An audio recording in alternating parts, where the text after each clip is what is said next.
Hello everyone, welcome to back my YouTube channel. आज हम बात करेंगे कि फार्मेसी में किस प्रकार से आप प्रॉफिट मार्जिन उठाएं, किस प्रकार से नहीं होता है। कई बार हमें जो ब्रांडेड मेडिसिन होती है उसमें हमें किसी प्रकार का कोई डिस्काउंट नहीं होता है, उसमें 10% से 15% ही डिस्काउंट होता है, जो हमारे रेंट को देने के लिए भी मुश्किल हो जाता है।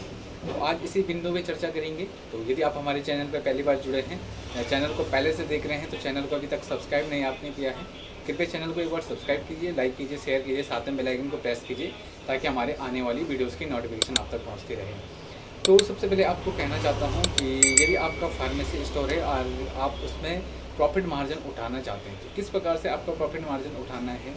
तो आपको पता है कि जितने भी एथिकल से दवाइयाँ होती हैं उसमें 15 से या 20% उसमें मार्जिन होता है, जो कि हमारे लिए बाय ये लगा लो, आप नॉर्मली किसी का रेंट है तो उसमें आपको 15 से 20% मार्जिन रेंट देना ही मुश्किल हो जाता है कई चांसेस में। तो उसके लिए सबसे पहले आपको क्या करना है, यदि आप क्लिनिकली कुछ चीज़ें करते हो, क्लिनिकली कुछ मेडिसिन आपको देते हो पेशेंट को, तो बाई चांस आपसे कोई सर्दी बुखार जुकाम खांसी के लिए नॉर्मली कोई दवाई मांगता है, तो उसके लिए सबसे पहले आपको क्या करना है, कुछ प्रकार की जेनरिक मेडिसिन को उनको देना है, पेशेंट को देना है। जेनरिक मेडिसिन कौन से होनी चाहिए? जेनरिक मेडिसिन आपको पेटेंट कंपनी की रखनी है। पेटेंट कंपनी में जैसे आपकी सिप्ला लिमिटेड होगी, जैसे आपकी मैनकाइंड्स होगी, मैक्लोड होगी, इंटास आपकी होगी, रेनडेक्स होगी।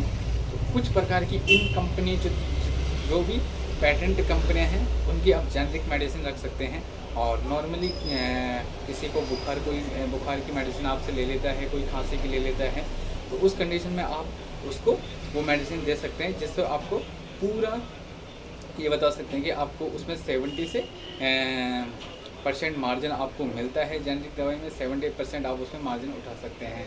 तो जेनरिक दवाई को लगातार भी इस्तेमाल नहीं करना है, इससे पेशेंट का रिजल्ट आना भी थोड़ा कम हो जाएगा। पेशेंट आपने दवाई दिया और किसी कोई रिजल्ट नहीं आया तो उसमें भी दिक्कत हो जाएगी। तो आप उसमें कॉम्बिनेशन करके भी दवाइयों को दे सकते हैं। कुछ दवाइयाँ आपको जेनरिक मेडिसिन देनी है और कुछ दवाइयाँ आपको एथिकल्स में देनी है। बाई चांस आप बुखार की सिरप किसी बच्चे को दे रहे हो, तो उसमें से आपको एक एथिकल से देनी है और एक आप एंटीबायोटिक उसमें जेनरिक वाली दे सकते हैं, कि दोनों का कॉम्बिनेशन आप में दे सकते हैं, जिससे आपका थोड़ा मार्जिन बच जाता है और आप उसमें ईज़िली प्रॉफिट उठा सकते हैं।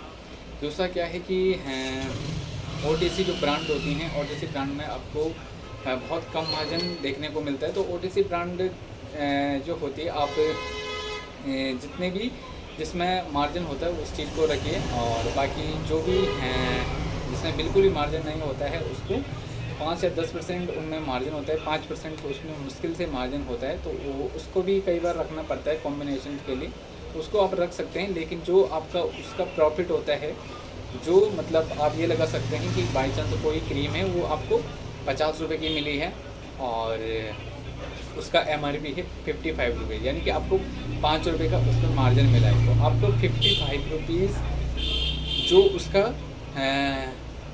प्राइस था, आपको यदि उसमें 30 रुपीज़ निकालने हैं तो 30 रुपीज़ कहाँ से निकालने हैं आपको?